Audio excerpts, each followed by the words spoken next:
Hey, what's going on YouTube? It's Bebop here. Today's video is going to be about this week's mutations. And if we go up here to activities and look at the mutations, when you sign up for a random M1 and M2, if you're doing your dailies, make sure if you do not want to be in an M2, you take off one of your weapons. Make sure you get below the 675 gear score, but above 650. If you're in this range, you will be guaranteed to only get an M1 mutation, and that way that can help you get through it a lot quicker. You won't get involved in any M2 Savage Divide trap runs this week. If we look at the mutations this week, you have Dynasty Shipyard, Garden of Genesis, and then Savage Divide. Now, I would assume a lot of people are probably going to be running Savage Divide this week. So if we go in here and look, the mutation this week is Icebound, so you need ice protection. 50% is the cap. So you can go over that if you want, but it's not going to give you any additional protection. In an M2, the enemies will have Enraged and Shattering.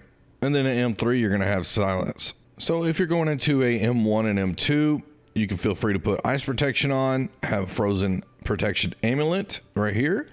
Frozen Protection, receive 15% less damage. And then if you want to, you could just have an all opal set because the bosses do a lot of different elemental damage. So running Savage Divide, really the best thing to do, or any of the mutations every week, if you just make an opal set and you put it to the side and you just switch out your AMI per dungeon or boss fight, then that's really the best way to do it. And you never have to worry about having a certain protection. So if you get an M3, it's a totally different ball game. You need two different sets, all opal for the boss 100%. And then you need a regular dungeon set, but I'm mainly going at the M1 and M2 daily people here. The boss fights in Savage Divide, you want a opal set because they do a lot of elemental, different elemental type damage. So nature, ice, lightning, fire, all that good stuff, void, arcane. So having more elemental protection will help you, okay? Not elemental aversion because they're not coated with the ranged and magic attacks. They're still light and heavy attacks, so you need Enchanted Ward. The elemental aversion opals in the gear will help you, okay? Right now, as a tank though, I will have a strike AMI to help prevent me from the, headbutts and whatnot from the bosses. But then if we go into the all opal set here, I have 17% resistance to all the different elemental types, and that's going to help give me better survivability, especially in the last boss fight.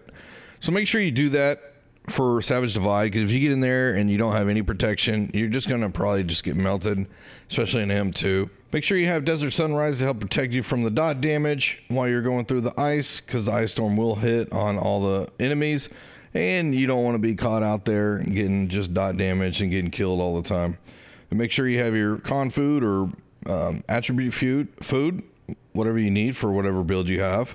And then also make sure that you do have honing stones, okay? If it's just common, that's fine for an M1 and M2, at least something, okay? I see a lot of people getting in there without any buffs, and I know a lot of 99% of this game is PvP, so a lot of PvP players will get in there and they just want to, get through the M1 and M2, and they don't want to have to spend any money on buffs. Let me tell you, just at least go common honing stone, beast coating, okay? Because your damage is usually pretty bad anyways with the fire staff and bow combo you're running. So just go ahead and throw on that beast coating, honing stone, and get through it, okay? If you get an M2, I would suggest a beast ward pod also. That way it will help protect you because you're probably not going to jump at all either, but just trying to help you out here. Other than that, make sure you have a heart rune that you want to run. And yeah, it's a real quick video on how to set up your gear for this week's mutations. We'll see you on the next video. I'll stream again on Friday. I'll see y'all then. Later.